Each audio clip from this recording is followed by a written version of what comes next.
Good afternoon, everyone. We're about to start our lecture for today. Can I see thumbs up for so I can see all the attendees?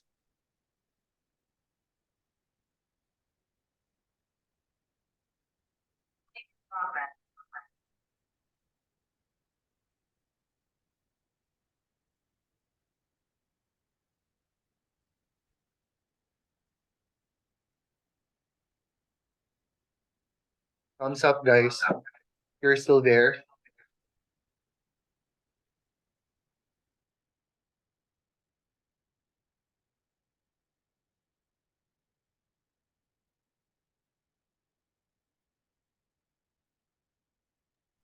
All right, there you go. And welcome to the Center for University Research Lecture. Our topic for today is how to successfully defend your thesis or dissertation. So this lecture is likely to provide valuable insights and guidance to graduate students who are in the final stages of their academic journey. Successful defense of a thesis or dissertation is a crucial milestone in completing a graduate program, and it requires careful preparation and presentation.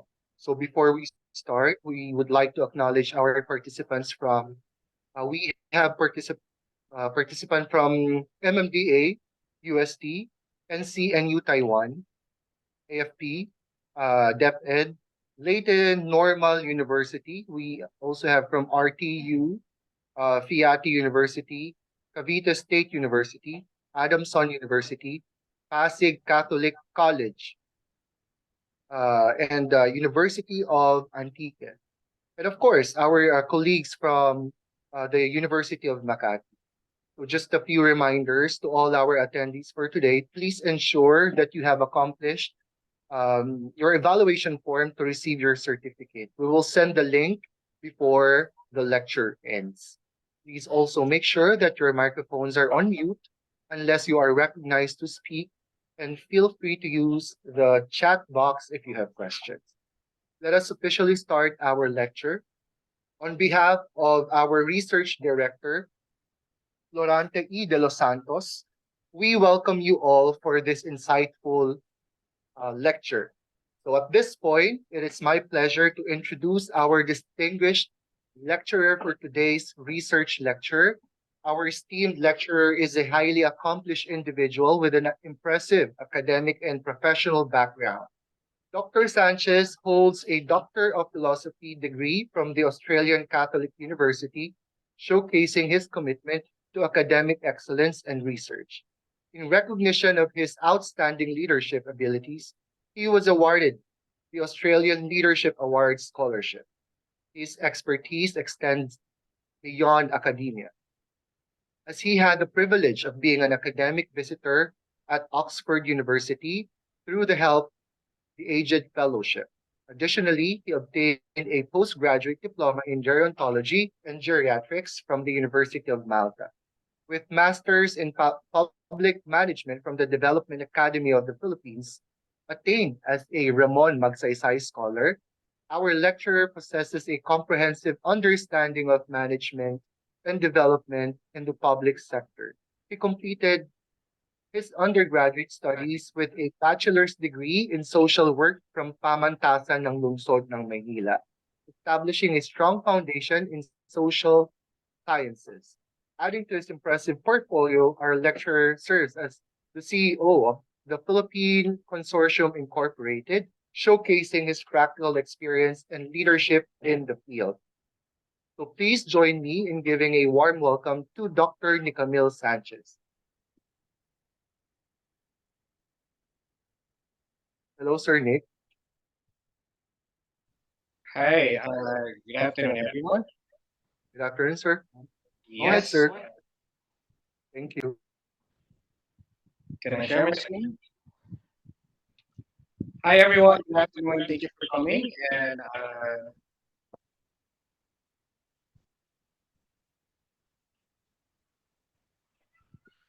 can I share my screen?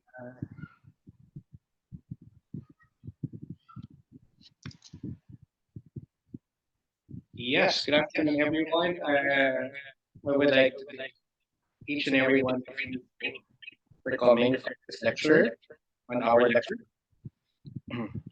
And then, secondly, I would like to request you to participate. I have some questions before I formally proceed with my presentation. Thirdly, I want you to on Sir, the sound echoes daw po. You have any like earphone with microphone? how about this one? Can you hear me? Yes, better. Is that okay?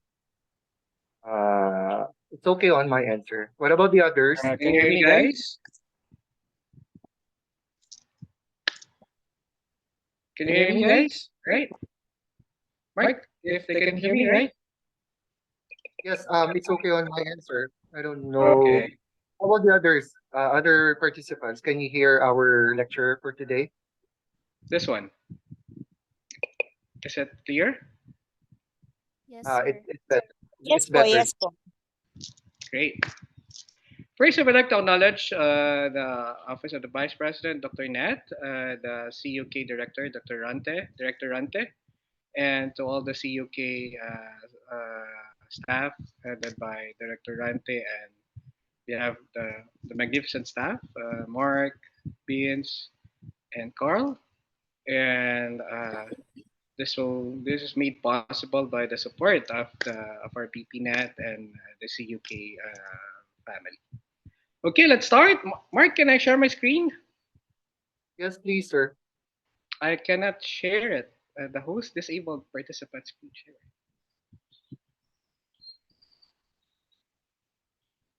And before that, I would like to ask everyone, how many are from University of Makati? Can please thumbs up?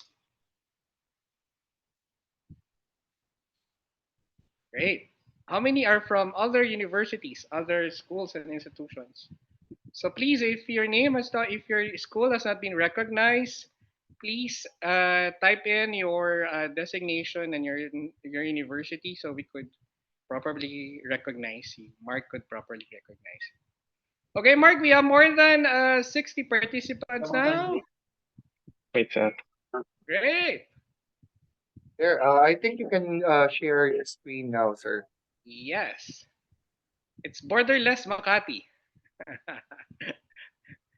But right now, we need to successfully defend our thesis or dissertation. Okay. We hope that we have successfully. We will all successfully defend our thesis or dissertation. Just give you a clear clarification. Usually in Australia, they call a master's degree.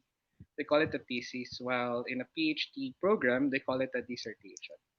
So you will know the difference. Can you see my screen, Mark? Yes, sir. Great. So let's start. Wait lang, nag-CR lang si Din. Hintayin nyo na lang fishboard.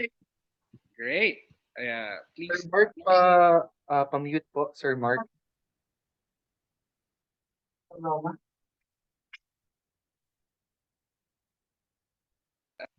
Okay, great. Can you hear me now? Okay, great. Sir, go ahead. Uh, but first is, can you see my screen, Mark? Or I need to.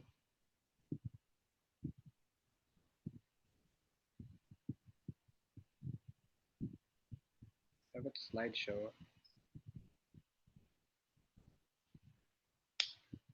So hopefully, for those participants now, we have more than 60 mark. Yes, we have, sir. Yeah, we will require you. We would like to ask you, what did you experience in your research presentation? Just keywords.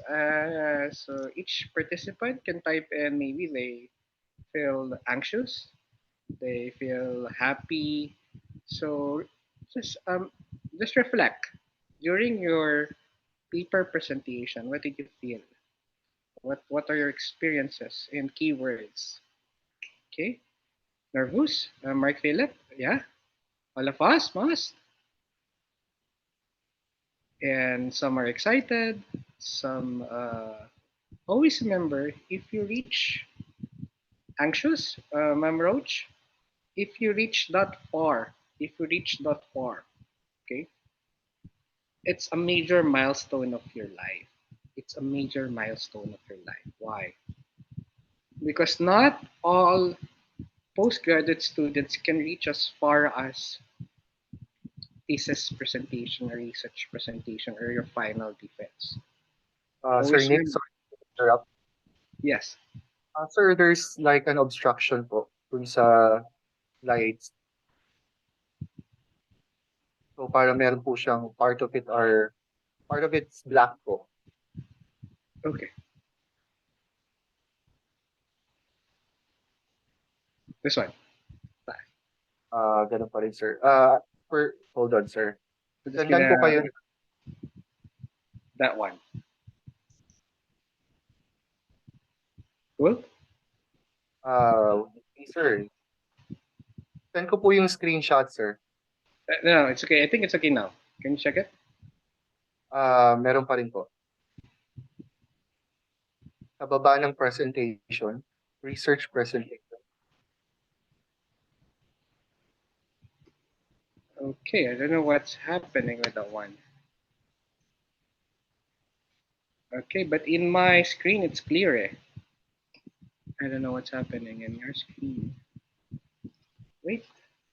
So we do apologize for this technical problem.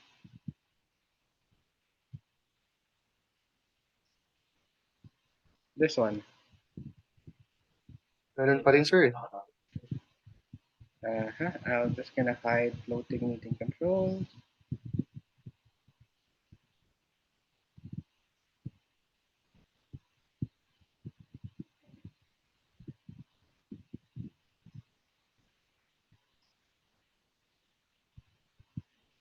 What's happening? But in my screen there's no obstruction. Eh? I don't know.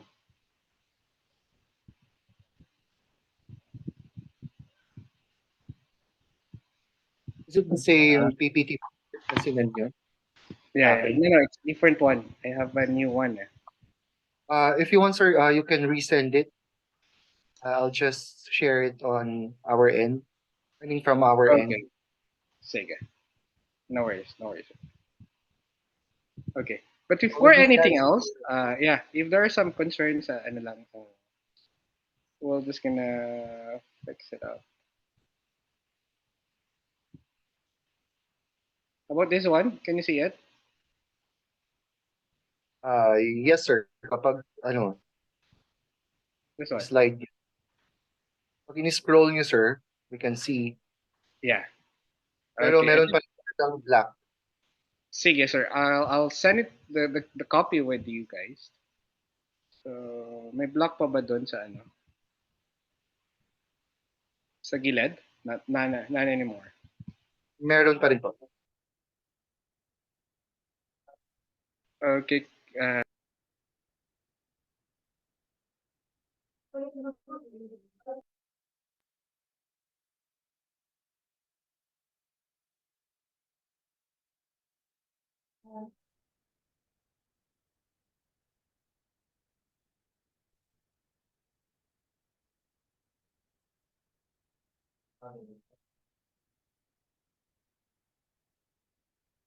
Or sir,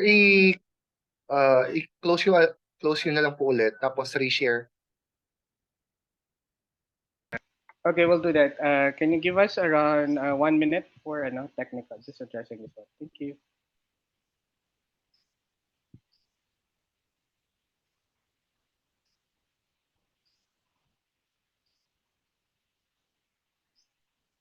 Mark, meron pa rin? Yan, wala na, sir. Great! Sige. Amazing. Take it away, sir.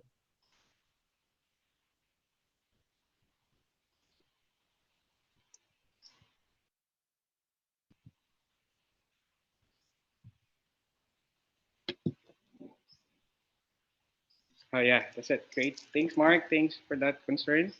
Hopefully you could hear me. Yeah. So it's clear, Mark. Okay, great. So before anything else, I would like to ask you. Okay.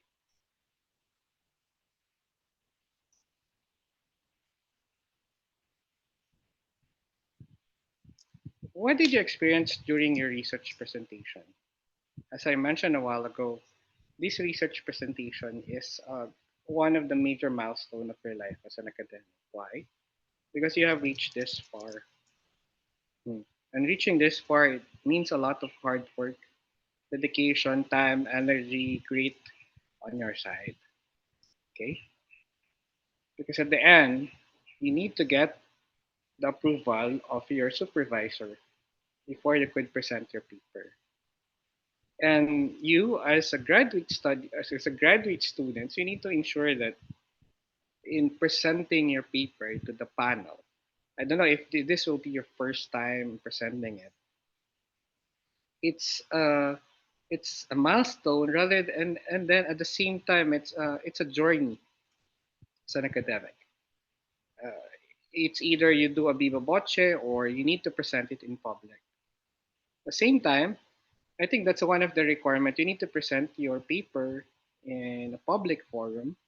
Second is it needs the approval of the critic, not only by your supervisor.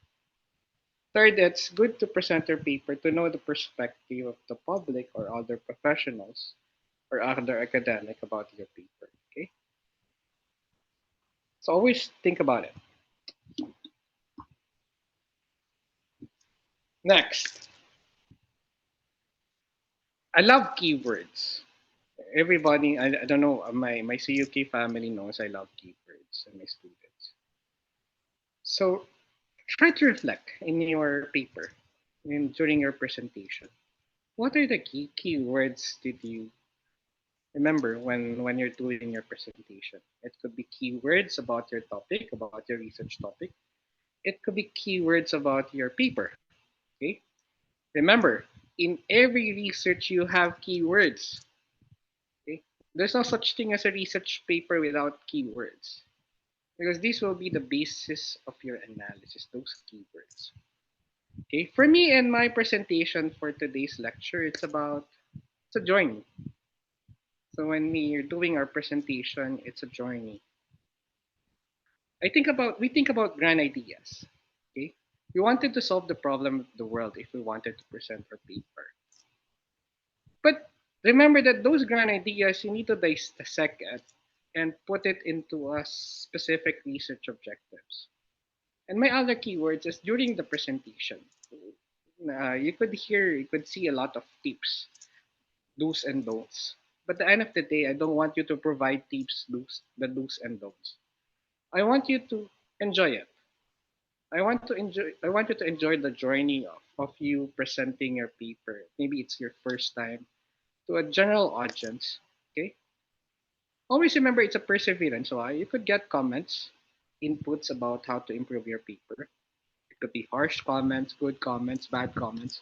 But at the same time, you need to persevere because you need to. It's one way for us to improve our paper and our presentation. And the matter of read and at the end of the day, in our presentation, in our research, we wanted to contribute something in the academic realm, in our profession, and in policies and program, and quality of life and well-being. It depends on it depends on the contribution of your paper in the society. Okay. I want you to type in the keywords of your research paper. I want you to type in a minimum of 3 keywords about your research paper if you have, and I'll give you 30 seconds. Uh, so please type in the keywords of your research. Okay, Mark, please read some keywords that you find there. We have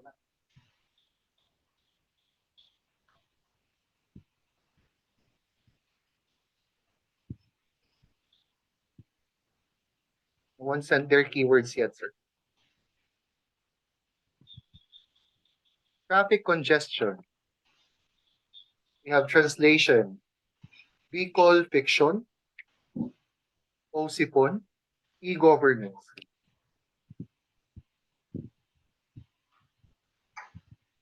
AI and policy making. We also have IP in the indigenous people, disaster response. We have job rotation.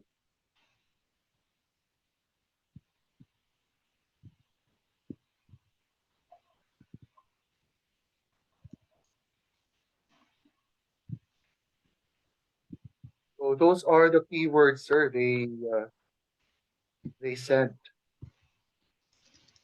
Great, thank you, Sir Mark, for this. Remember those keywords, okay? These are your area of expertise. Whether you're doing your PhD, whether you're doing your master's, law, medicine, there are areas of expertise. As a researcher, these are your areas of expertise. At the end of the day, your Joanna is experts on sleeping habits, sports technology. If we talk about sleeping habits of sports athletes, it should be Joanna that you need to ask. Okay? Remember, that's the keywords of your studies. Maybe 10, 20 years of your life will evolve in these keywords. Okay?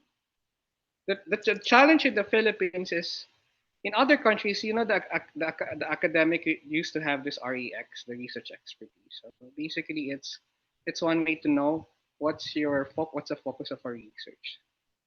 And if we talk about presentation, okay, I've experienced sitting in some presentations, research presentations in the Philippines. You know, they have around 50 slides, more than 50 slides. Uh, you need to look into how well you present your paper. How expert are you now in working in analyzing those topics, those methodologies and methods of data collection. So I'll show you a 3 minutes video. In Australia, there's a 3 minutes thesis competition. Okay, 3 minutes thesis competition. You need to present your paper in 3 minutes. So you need to basically your objective here is to uh, arouse curiosity among your listeners or participants. Second is to sell your idea. Third is to share how your research contributes in the body of literature or share the impact of your research findings to the public. So I'll show it to you. It's the one of the winners in 3 minutes thesis competition, and we hope we will have this one in the University of Makati.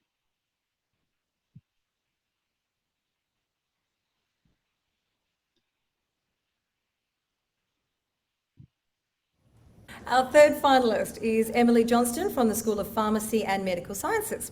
Her presentation title is Mosquito Research, Saving Lives with Pantyhose and Paper Clips.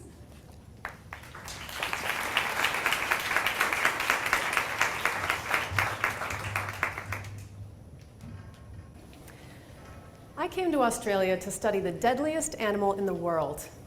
Now, there may be some Australian audience members thinking, Struth, science has finally recognized the importance of the drop bears. But I'm not studying drop bears, because around the world, by transmitting diseases like malaria and dengue fever, mosquitoes kill more than 1 million people every year, making them the deadliest animal on the planet. Now, in Australia, the most common mosquito-borne disease is Ross River virus, and it occurs at high rates in some areas, but not others. My question is why? What is it about certain areas that makes them breed disease? If we can understand the environmental factors that contribute to disease transmission, then we can alter the environment or target our control efforts to prevent human infections. But to answer that question, I had to find out where the infected mosquitoes were in South Australia. And traditionally, testing mosquitoes for virus has always been difficult. So I used a new technique. It takes these cards, which are embedded with virus-preserving chemicals, and coats them in honey. Mosquitoes will come to feed on the honey, and in the process, spit virus onto the card where it can later be detected. Now, no one had ever used this technique in a broad-scale virus survey before, so I had to adapt it. I developed new traps and set them at over 100 field sites across South Australia. Then I captured over 20,000 hungry mosquitoes and let them feed on the card for a week before testing the cards for virus. Now, you may not think that these traps look very impressive, But science doesn't have to be beautiful. It has to be effective. And these traps are proving to be our most sensitive method of detecting infected mosquitoes. I found 3 types of infection: Ross River virus, Barma forest virus, and Stratford virus, which has never before been found in South Australia. I now have the virus data I need to conduct my analysis, and I'm collecting publicly available data about the environment surrounding my traps, like the density of human housing, the biodiversity of mammals, and the ratio of green space to buildings, to see if any of those environmental factors can link these virus hotspots that I've shown here. But the most exciting part of my research so far has been the success of this method. Public health officials in Victoria, Queensland, and Western Australia have been in contact with us about implementing this technique for their surveillance next year. And I developed these traps on a tight budget. I used recycled milk cartons, pantyhose, and paper clips to make the traps. Each trap costs less than $1 and can be reused for the whole season. That was important to me because the majority of mosquito-borne disease risk happens in economically impoverished countries. In India, for example, where about 1/4 of the population lives on $1 a day, there are 33 million cases of dengue infection every year. With my low-budget virus surveillance and spatial analysis method, I can help any country, regardless of resources, find out where their deadliest animals occur, why they're there, and how we can stop them from infecting humans. Thanks.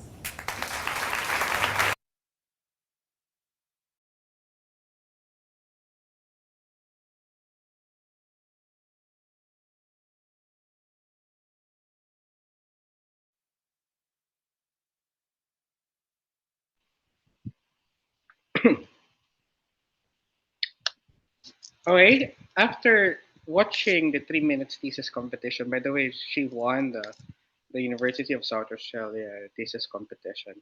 What do you observe? Any observation? Just keywords? Please type in.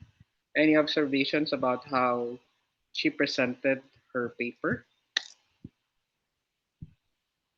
Mark, is there any keywords there in the chat box? Please type in your keyword.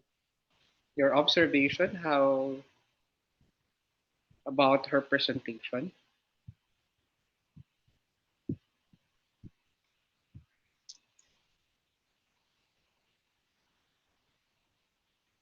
We have concise but informational. We also have mastery. I agree. Okay, any more?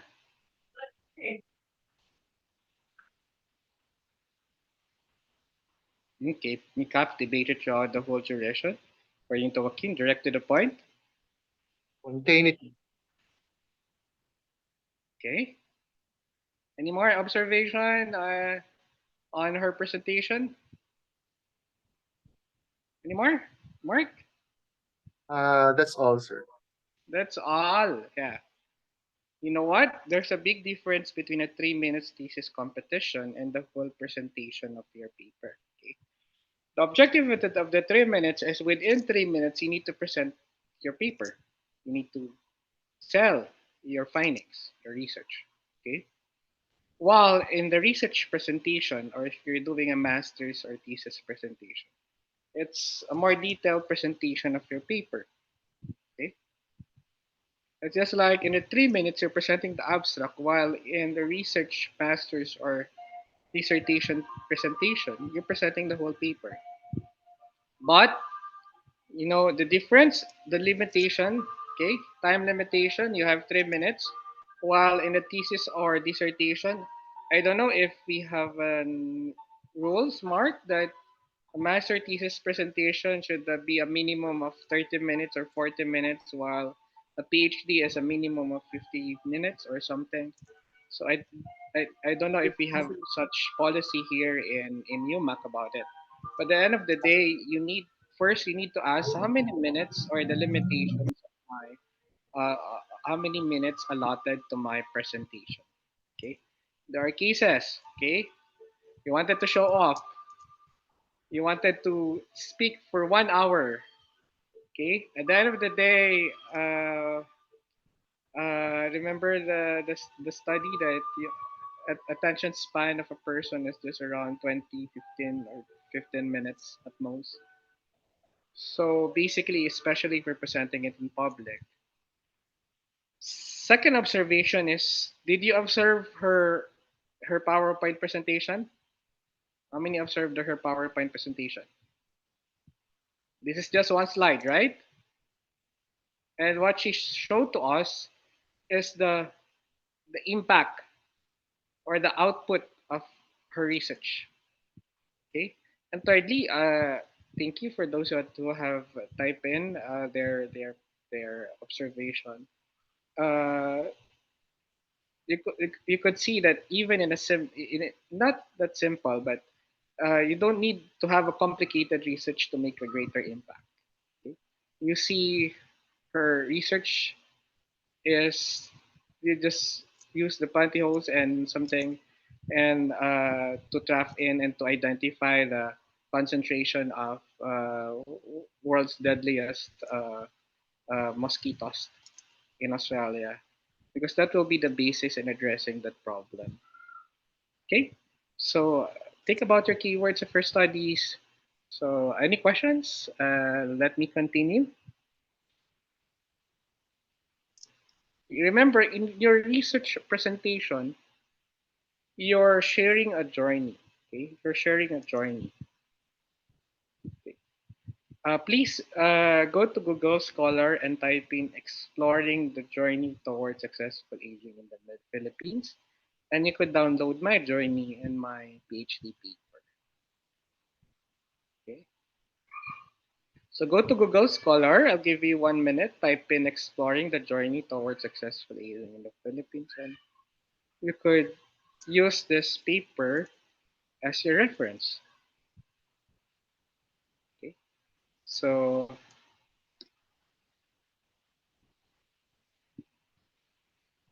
always remember, in every presentation you need to present an outline. There are cases that you'll present everything without an outline. The outline will just give you the sequence of how will you present your paper or your argument.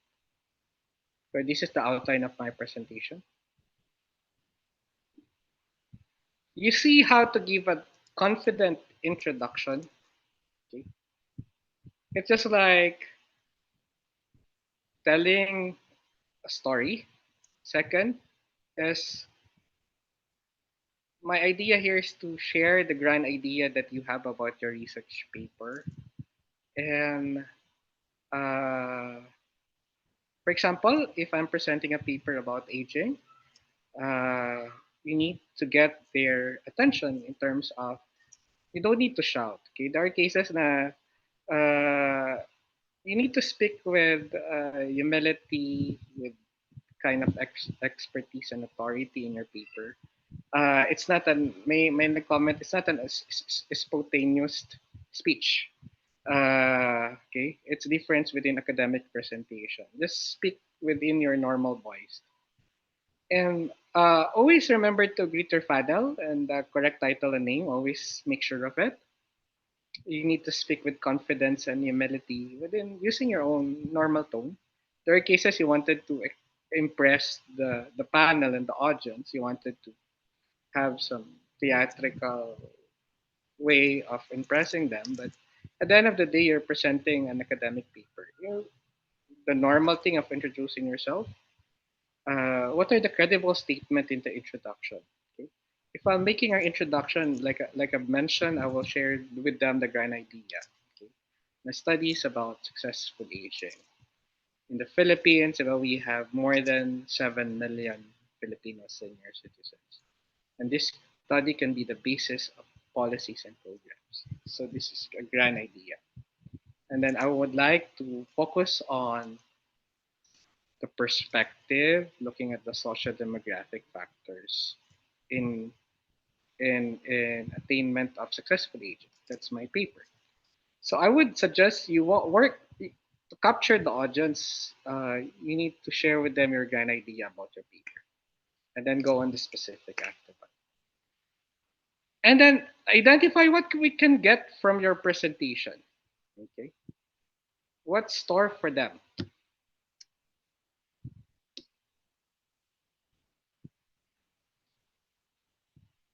In preparing with you in your paper, focus on the strongest findings and content. Always remember, there's no such thing as perfect research.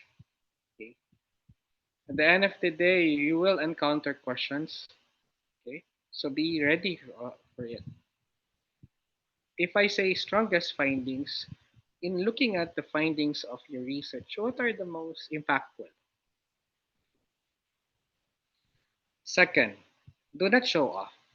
Uh, you'll put a lot of present slides, more than 50 slides, and then you'll just on your 30 slides, and then it's time limit already. And you're gonna ask the panel, can you give me at least additional 15 minutes to present everything? Always remember that if the policy is just 30 minutes, 40 minutes, you need to finish your paper within those time limits. And you need to share your mastery of the topic of your research paper in those time. Okay, I hate to say that there are cases that uh, you focus more on my experiences in gathering data. Dumangoy ako ng ilang ilog. Ito po yung pictures ko at natulog ako sa mga malalayong lugar para makuha lang yung paper. Ano, and then one thing I'll ask them, did you did verbatim transcription of of your interviews? And then sabihin sa akin, sir, nag-transcribe po ako pero ang transcribe ko lang ay yung mga key statements nila. Did you do some memoing on your observation? Okay, I'll ask that question. There are cases that, sir, ang sagot sa akin is, sir, after ko na lang po ako, nung bumaba na po ako, nasa office na lang po ako nag-memo about my personal experiences. So you know that there are cases that there are issues and concerning about the biases and the validity of the paper. Important practice, mock practice. Always remember, if it is 30 minutes, 30 minutes, you need to end your presentation. Accept that you don't know everything in answering questions. It's okay to say I don't know. Okay, always remember that. Okay, it's okay to say I don't know, and I'll try to go back again to the data. It's okay to say that to the panel, especially if you really don't know the answer. But in the findings, I think you forgot to analyze it, and you need to go back to the findings that you have or to the data. Thought process, it's important. Every now and then, discuss your paper with your colleagues. Okay, rather than magmarites, discuss about your paper, because at the end of the day, you'll get some inputs from them. Oh, I got some input from Professor Cruz. I'll try to look into my paper about it. Okay, so discuss about if you have if you have chosen the right methodology, uh, if there are any concerns about uh, or inputs about what are other strategies that you need to do. So always discuss it with your colleagues.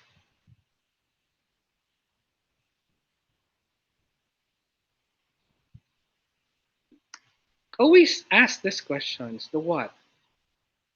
What's for me? What's for my profession? Always remember, you're presenting a paper, okay? Not to impress. You're presenting the paper to show them that you have the mastery of the research topic you have. Okay. Second, what is for them if they would want to read your paper? Okay. Is your paper can contribute to the body of literature, for example, in psychology, in engineering, and in nursing. So how your paper can address those gaps in the literature that you have. And the why question, why are you doing this? So usually if you ask the why questions, uh, I will ask you your who got words, your who got statements. The why, how your paper can contribute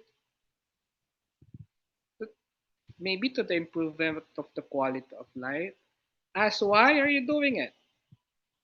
Maybe because, for example, in my case, I focus on my attention and research in the field of aging because in my own experiences, when my father isolated himself, he suffered depression and it leads to some medical concerns. So, so it's the concerns about social isolation. It's a concern about successful aging because there's no policies and programs about what's the main idea, main focus of the government in terms of promoting successful aging. So you need to have those so good words. Why? Because remember, you're doing your PhD paper for 4 years. Okay. Internal motivation. Tama. Thank you, Ma'am Rich. What's your internal motivation in doing this paper? Okay. There are cases where you just do your paper just a means of completion. Don't think that way. I just wanted to do my paper, my master's to get promoted. Yeah, it's a good incentive, but at the end of the day, it should be higher than getting the promotion. It should be looking at your mastery on the topic and how your paper can contribute to the society or to the body of knowledge. Always remember the questions, the what, the why, and the how questions.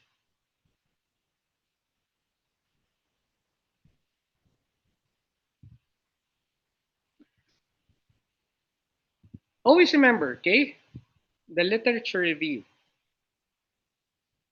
How can you validate that that student or that the presenter will have a mastery of that subject, of that research topic? You ask who are the key authors. Okay? Who are the key authors about these topics? There are cases.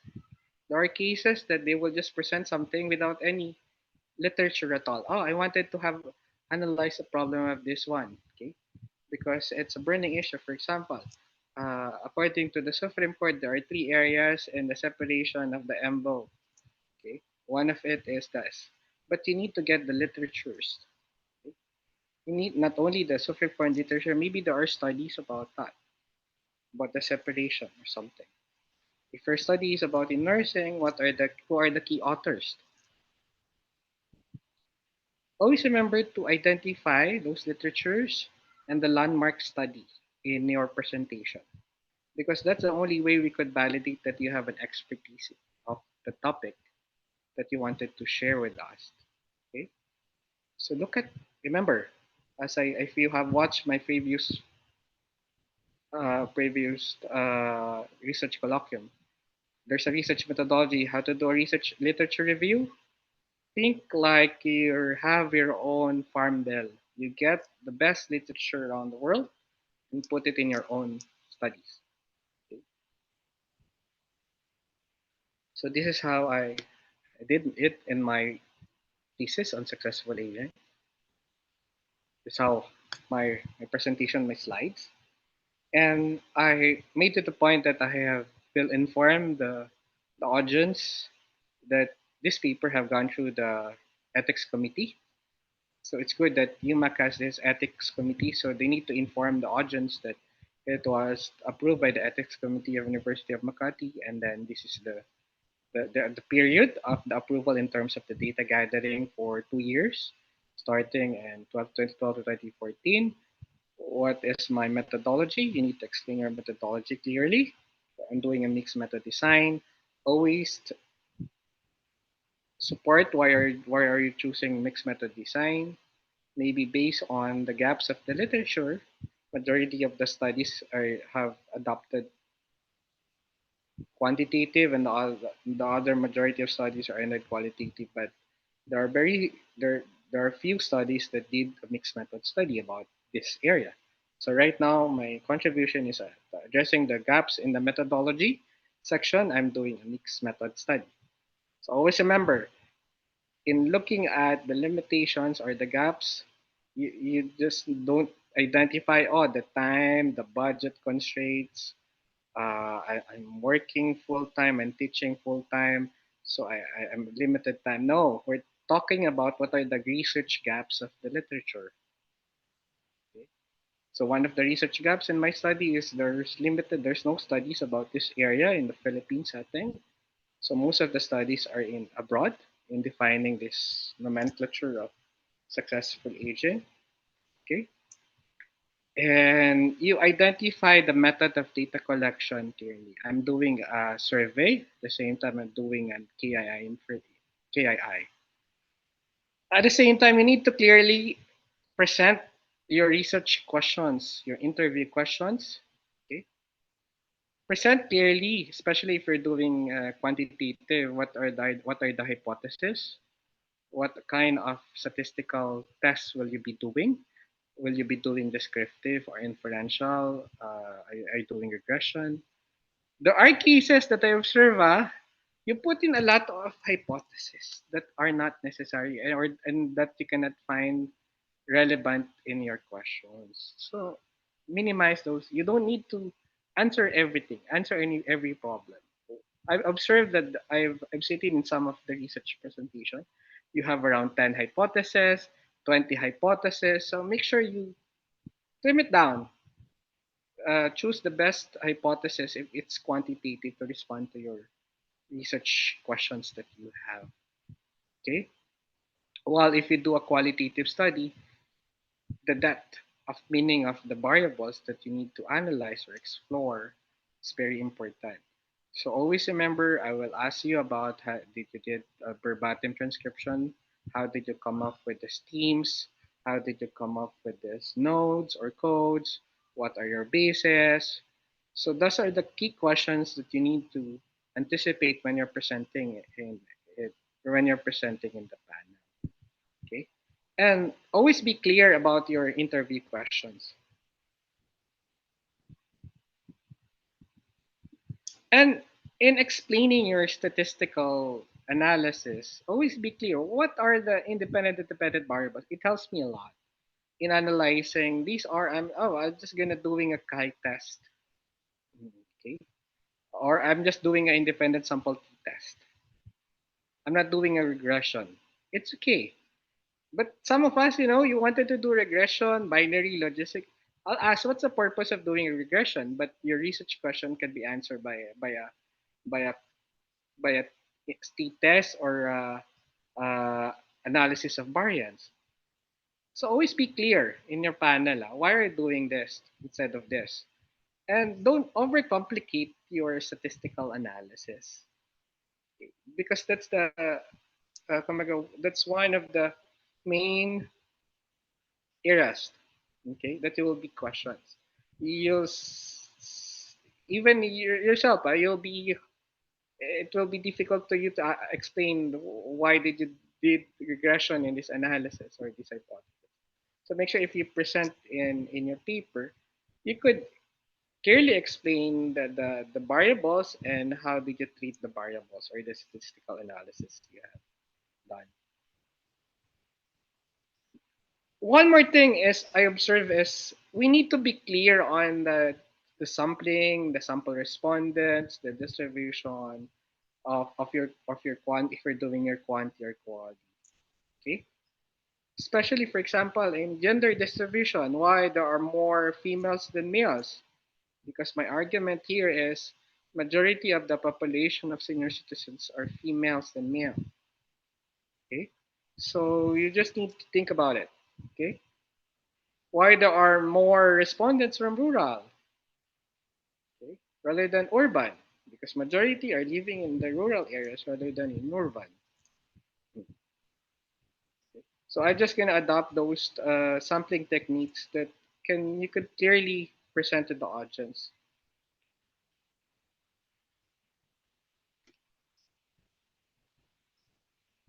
And you need to explain, especially if it is quantitative, you need to explain your variables, your dependent variables. Okay, for example, these are the dependent variables I have adopted in my thesis paper. The world health, the successful aging, the CATS, independence of activities of daily living, the Duke subjective support index. Always remember, anticipate these questions. Your panel or the audience will ask you, have you asked their permission for you to adopt this scale? Okay. Always make sure that you have that as a part of the annexes of your dissertation. Request through email the approval of the owner or the author of these skills in if you will try to adopt them or use it in your paper. There are cases you just adopt it as is without asking permission. Okay, it's unethical. Always remember that. Second, uh, there are cases that you do a quantitative study, you just develop a survey based on your own perspective. Okay, there are issues of validity and reliability on it. So always think about it.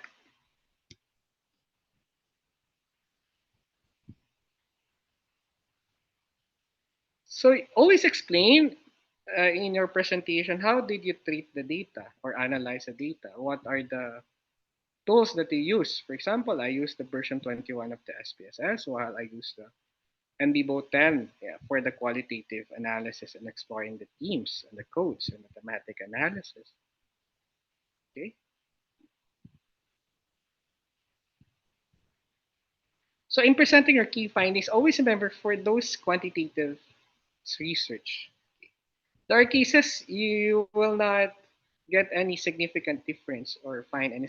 It's okay. Okay, it's okay not to get the significant or not to get the significant difference. It's just like telling that you have a mastery of it, and it's just like telling that you have validated the previous studies. Okay, or maybe there's a limitation that you did quantitative, but really the best methodology is a qualitative to know the why rather than the what, rather than there's a significant difference. But in my studies, you see the significant difference of age category, educational attainment, mode of income, living arrangement. So in my presentation, you could easily see what are the variables that have a significant difference in the attainment of successful aging, and what are the variables that there is no significant association in terms of attainment of successful aging. So even the public can clearly understand your findings. There are cases that it's difficult, even the panel that could understand your findings because you wanted to put everything in this. You wanted to complicate it.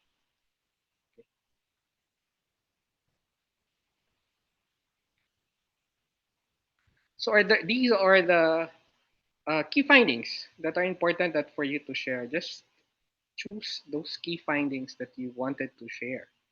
Okay, there's no significant association were found in the following social demographic variables.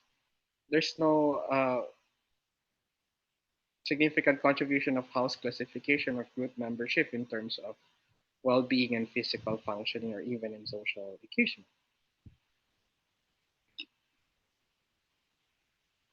And in presenting your qualitative study, I use visuals. I used, I call it project map. Okay? I use project map and at the same time, I identify my analysis, my teams, the 5 key teams. After identifying those key teams, I look into what are the key findings within these teams. So I found out that concerns about the female respondents compared to male respondents. Because in the NBIBO software, it could distinguish, analyze the differences between male and female, age differences. So at the same time, I have indicated the statements, the Hugot words. So happy aging was mentioned by 54 respondents. I did some content analysis in my quali. And I quote, I am happy being with my family and that my relationships with my children is fine. Your relationship with other people will come in first and foremost, according to 69-year-old. Always remember, okay, you just put in age and sex. In data privacy law, you don't need, one of the concern is you don't need to put birth date, a name, all the things that will identify the respondents. Okay, all the things that will identify the respondents. So it will be clearly stated in the ethics review. So it's very important for us to ensure that the protection of data of our respondents. Okay? There are cases I was invited in one college this week, last Monday or Tuesday. I've experienced one question. Sabi niya is, na-approve na ho ng district supervisor yung research studies. Ilalagay na po namin yung pangalan ng school, yung teacher as part of the respondents, yung mga sa statements. So I told them in terms of data privacy law, just be clear on that. Any identifiable information, non-identifiable information, or identifiable information, you need to be cautious about it. Okay. At the end of the day, you could use naman pseudonyms. You just put in the sex and the year. Why do you need to put in the specific nickname of that teacher or the specific name of that school? Or you could put in a rural, so rural school one elementary. So what's the purpose? So at the end of the name, the end, you need to respect the data. We need to always ensure data privacy. Even though it was approved by the district supervisor, you just need to approve. Make sure at the end of the day, law is higher than those approvals or AOs. Okay, so just to be sure on it, especially for your protection. It's one way also to present my qualitative data. Just don't put in words. There are cases. Oh, I'll put in teams, and then I'll put in my analysis again in the findings. So people will argue, how did you come up with these themes? What are the supporting documents or statements to come up? And then I've experienced when I asked this question, one of the presenter told me that, oh, according to this expert, Professor X, who is an expert on this is her statement. But I told nung time ko, and then when I'm listening to her, and then I asked her, what are the answers or what are the statements from other 20 respondents do you have in your paper, in your research? So you see the biases, if you will tell that in the panel. Always take note that in a qualitative study, there are concerns about biases of findings, so just be clear on that. But I use visuals in my qualitative, especially. Okay. So this is how the presentation. So, for example, in dignified aging, it's about helping others, self-reliant, fulfillment of social roles. So they will ask, what does it mean of fulfillment social roles? These are the statement from 76 years old female. What's the meaning of healthy aging? Okay, my family can still rely on me. So that's the meaning of healthy for them. Doesn't mean that the definition of healthy is physically, mentally, emotionally, but in these statements, you could see the respondents, the respondent give emphasis on the family can still depend on him or her, or sorry, on her. It's a female respondent.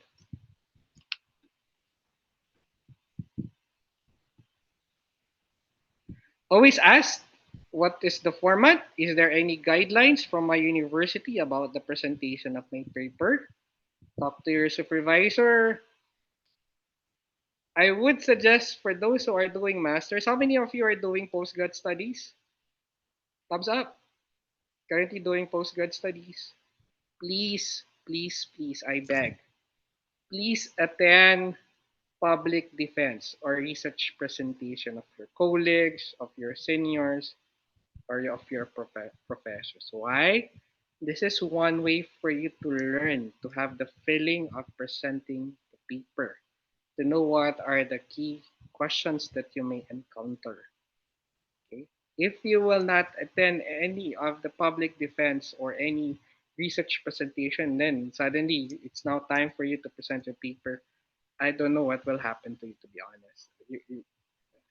Please do attend any research presentation that you could attend. Okay. What are the format of your presentation? How many minutes? How many slides? Okay. Don't show off. Always talk to your supervisor.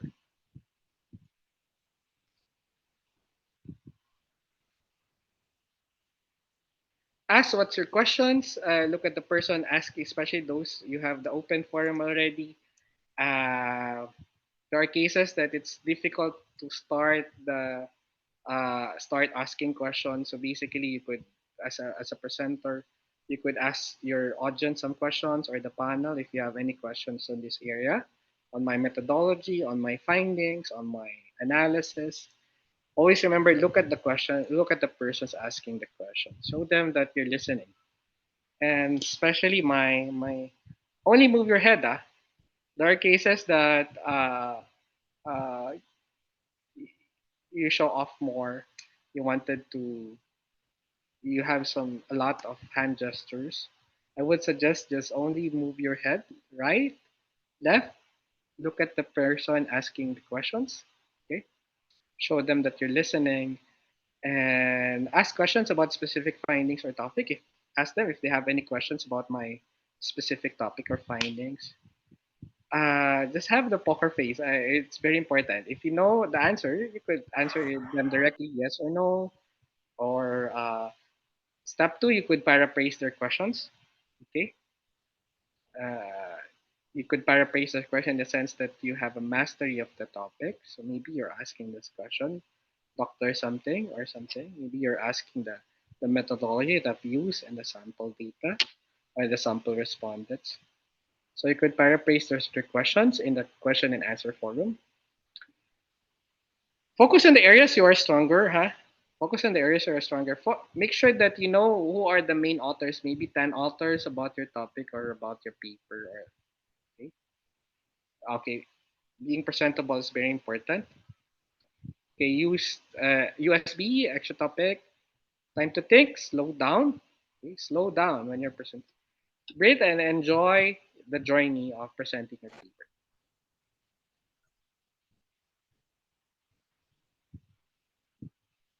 So always remember, you need to articulately inform them why did you choose your research topic, your aims and objectives, and the what and the why of your research, the concise analysis, and why is it important for me to address the gaps of the literature? Why is it for me? My paper can contribute in the field of nursing, psychology, pharmacy. So what's your academic and personal motivations? Always remember, know what you're going to present. Cite the scope and limitations of your studies. Cite the scope and limitation of the studies. Be clear on the methodology, method, sampling, responded. Cite the tools that you have analyzed. So this is just a review on what I have presented a while ago. And in reflecting your answer, your analysis, okay, have a logical sequence of your presentation. The outline can help us a lot.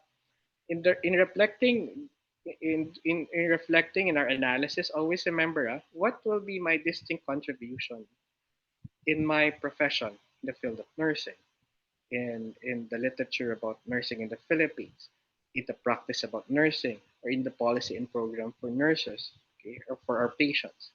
Always think about it, especially if you're doing masters of nursing, master of psychology. Always think about what will be the contribution of my research in my professional area.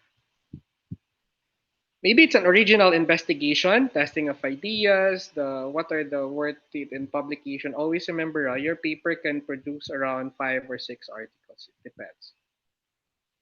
You need to share that your competencies in the research process, your masteries of the methodology or the method that you did.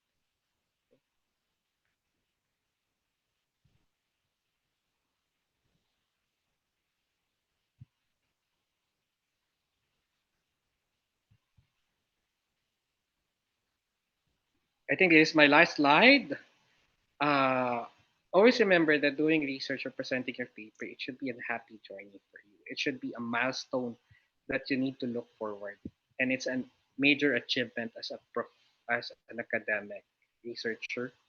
Or and in this study or in this visual, you could see it's a happy journey as a researcher or in your dissertation thesis. If we talk about gratitude, always be gratitude. Always thank your supervisor, your colleagues, your family, in doing this research. So always have this kindness with you guys. in the journey as a researcher, in journey as a thesis and in your PhD, because it's a lonely journey, especially those who are doing PhD. Or those doing PhD, thumbs ups, doctoral degree, wala nagta-thumbs up. So it means that in a doctorate degree, in a dissertation, okay, it's your own journey. You don't have a cohort like if you're doing a master's class, because it's your own research in a PhD paper. So you will journey alone, but make sure you need the guidance of your supervisor in those. It's just like I call it, you're now in a tunnel. All you see is darkness. So make those small steps forward. And one milestone in the tunnel is for you to see some ray of lights or to present your paper na. You have given a go signal to present your paper. In doing a research, you need to have a lot of insights. Okay? In avoiding procrastination, you need to do exercise. Okay? To get more insights, discuss your paper with your colleagues. And in a research paper, you have goals. It's just like objectives. What will be my goals in terms of within 4 years, I'll finish my PhD, or 5 years. Okay. My goals is to publish my paper or to present it international conferences. And if doing research is about with people. Okay, you work with people, you get their perspective. You wanted to contribute something in the humanity. You wanted to contribute to people. You get the data from people. And being happy it's a matter of attitude. Okay. Mm. I know it's a difficult journey for us to get those masters or PhD paper, but it's a matter of attitude. Just do write. I'll write around 40 words a day, or 20 words a day, or 30 words a day to help me in my dissertation. And lastly is the flow. Okay, it's important for us to continue doing research. You, as a researcher and as academic, your life will, as a researcher academic, will not end as after your PhD. It will just be, for me, it's just like an exercise for you to do more research. Okay, your PhD journey, your master's journey will prepare you to do more research, to get more grants, and to do more publications, and to present your paper international conferences. With that, my time is up. It's 2:30 in my time, 2:39, 2:40. So, Mark, we still have 20 minutes. I would like to thank Director Rante, BP Nat, and CUR staff, Mark, Carl, Vincent, for this to make these things possible. If you have any questions, I think Mark will now open the floor. Thank you, sir. The floor is now open for your questions. If you have questions, you may type in the chat box. And we have a message from our research director, Director Florante. So he said that R is always grateful for Nick and your insight. Thanks a lot. And for all the participants, we are hopeful that all of us here will continue to do research and encourage other members of the community to do the same. So thank you, sir. Thank you, Director Florante. So to all attendees, we have 81 participants po. Thank you for joining us. If you have any questions again, you may type in the chat box po.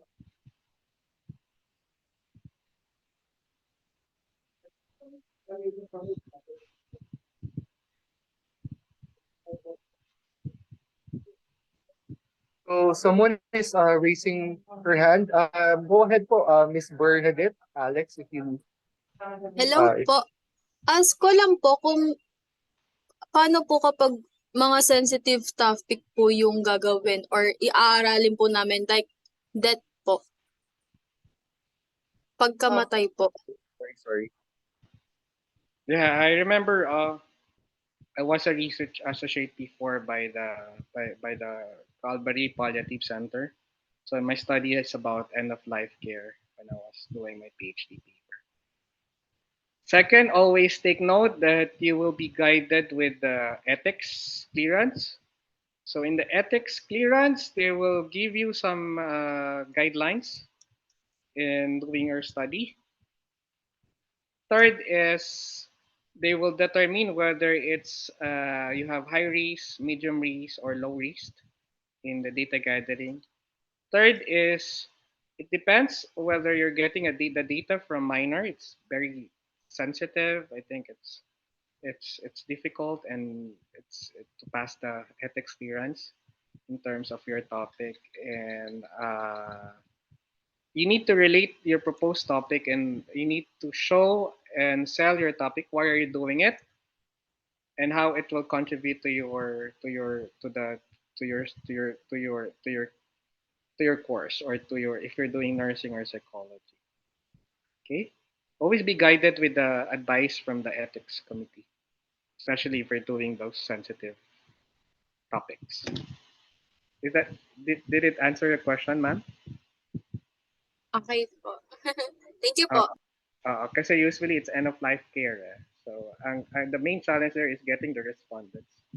So always make sure that you get the inputs in terms of ensuring data privacy, uh, ensuring that we will not do any harm or for our respondents. Okay, thanks, Ma'am Bernadette. And sir, just to add, no, we have the newly established University of Makati Research Ethics Committee. So if you have any questions for related to that, you may visit them here post on ninth floor, HPSB building. Great. Then one more thing, I take note. If you're presenting your paper, always tell the audience this paper has gone through ethics committee review and has been approved. Give the details, the when it has been approved, how many years, how many months that you have been given a go signal or approval to do the data guiding. It's very important. Even the details, kung mayroong UMAC, uh, ethics committee approval number one, number two, just put it in your presentation. Okay. We also have a question from Sir John Lupu. What are the key elements of a strong opening and closing statement for a thesis defense presentation? Key elements is for me, at the end of the day, it depends on yourself because you have the mastery of the topic. If you have the mastery of the topic, you will know what are the statements that you need to use to for the audience to be interested in listening to you or watching you. Third is, as I mentioned a while ago, I used to start with my grand idea about the topic in selling my topic and how my topic can contribute to the society at large. Okay. But at the end of the day, you as the researcher have the mastery of the topic. So you need to ask yourself, okay, what will be my opening statement? Around one paragraph, create one paragraph that could get the attention of the audience to listen to my 45 minutes presentation about my paper or something. Okay, it's very important. Also, it's very important in writing your introduction. Introduction in your paper, in your thesis or dissertation. You need to have a strong introduction. Okay, that if you read this paragraph, I'll be encouraged to read your 100 or 200 pages paper. Okay, and always make sure that you avoid duplication. Kasi, and you have those logical sequence. And you don't need to shout when you, because there are cases that there are theoreticals. You need to have a high note in terms of selling your paper. No, you just speak with your normal language, normal voice, with confidence and humility and mastery of the paper. because it's different between presenting an academic paper and doing some extemporaneous speech. If you see the video a while ago, the presenter did not shout. He just speak on her normal voice with humility and mastery of the topic. Kasi I joined the 3 minutes thesis competition. Unfortunately, I lost. I started with a high note. Dapat pala you speak with humility, normal voice, and confidence and mastery of the topic. All right. Thank you, sir. We also have another question from Mr. Richard Nelias for PhD level. How many books, articles, sources in total are necessary to be considered acceptable to the committee? I would suggest don't read books. There are cases, you read books and then you're just gonna cite a little one page of this chapter 8, page 178, and the rest it's not important to you. You'll spend too much 3 months reading that book and then you'll not.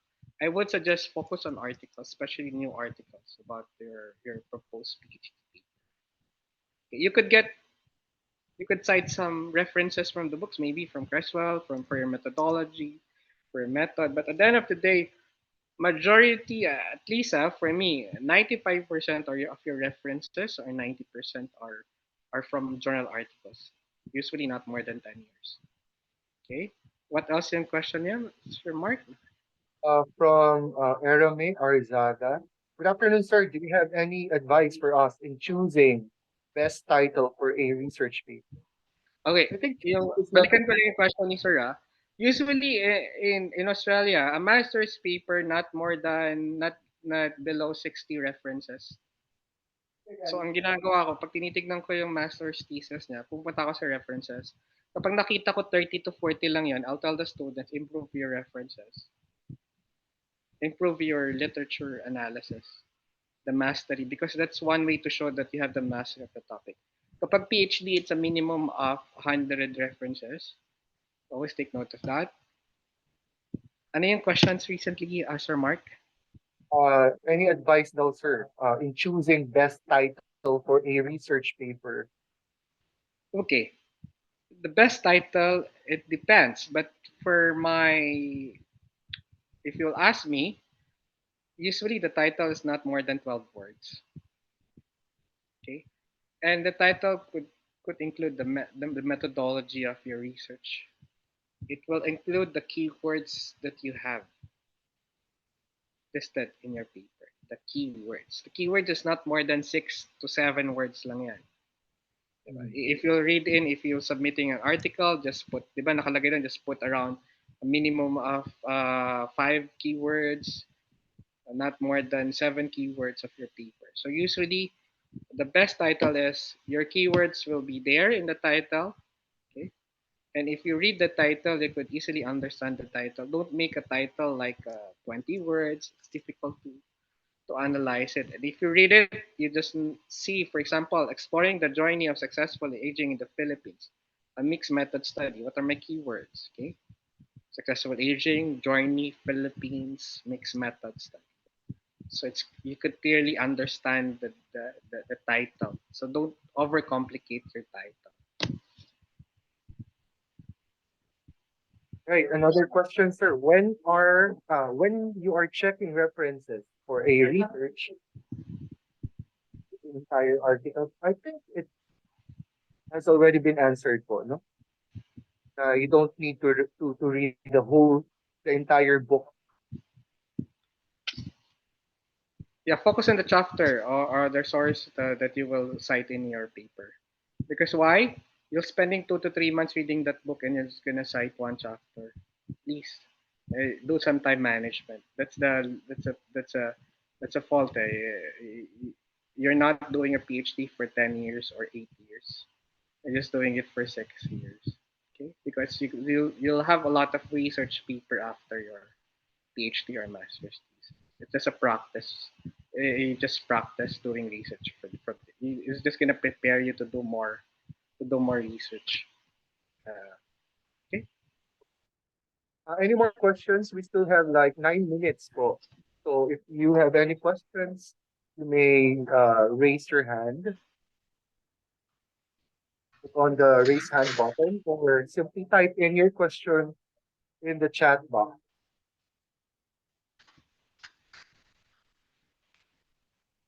You may also visit their website. Uh, it's philippineconsortium.com. So another question. We have question from Sir John Alvin Jose. How many questions are the usual for a quali paper?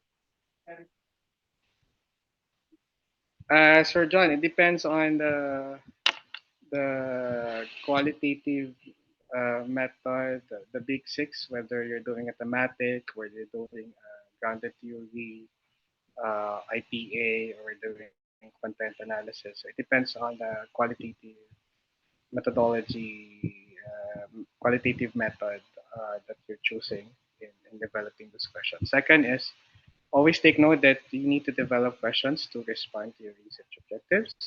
Okay? If it is, because for example, if it's a grounded theory, you don't have specific questions unless you're doing a thematic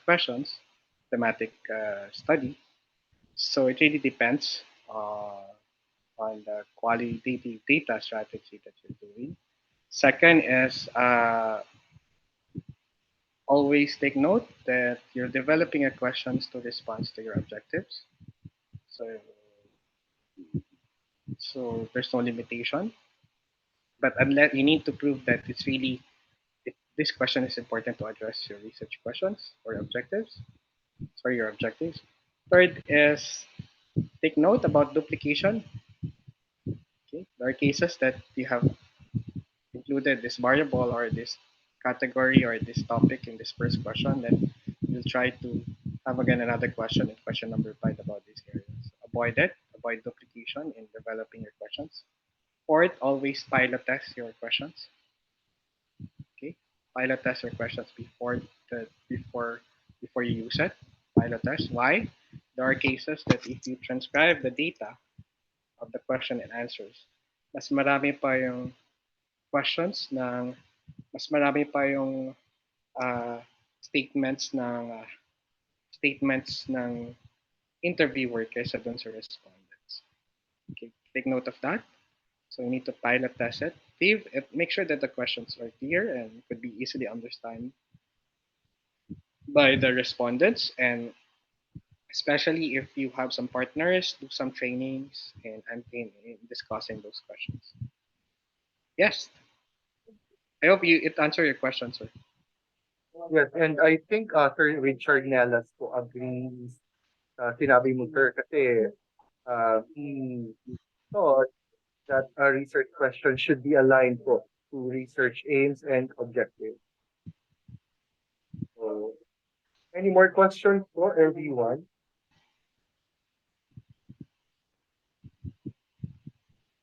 Later, we'll be requesting to turn on your camera. We'll have a picture taking for documentation lang po, guys.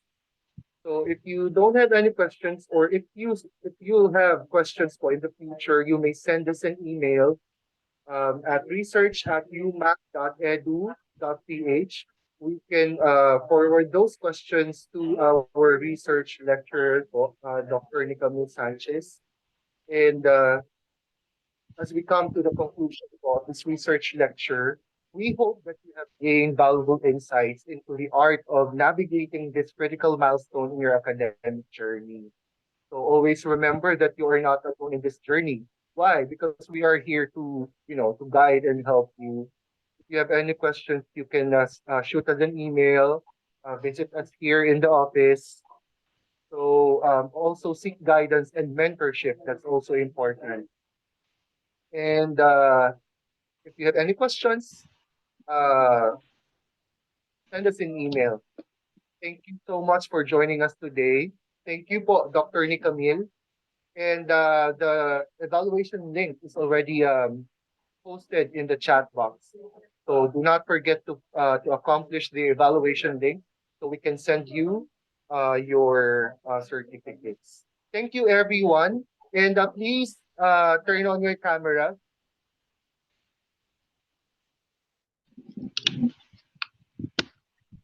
Okay, so we have how many slides? Like 3 slides, no? Four. So first slides po, turn on your camera. Smile.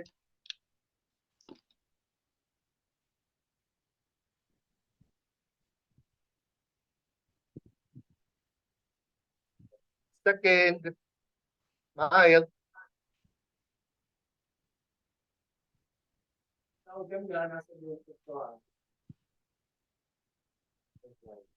Third slide, smile po. Say thesis. Thesis.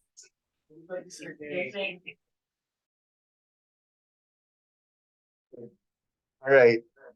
There you go. Done. The recording will also be uploaded po sa YouTube page po natin. It's HUMA, Center for University Research.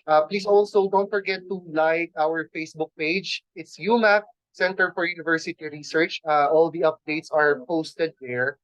We'll have our research workshop, research forum po for all allied health courses. If you're a student po or faculty, will have like research forum po in September 19. So the details is actually posted po sa Facebook page po natin. Sir Rante, do you have anything to say po before we end? Wala naman po. Okay. Thank you everyone. Thank you Sir Nick and bye for now.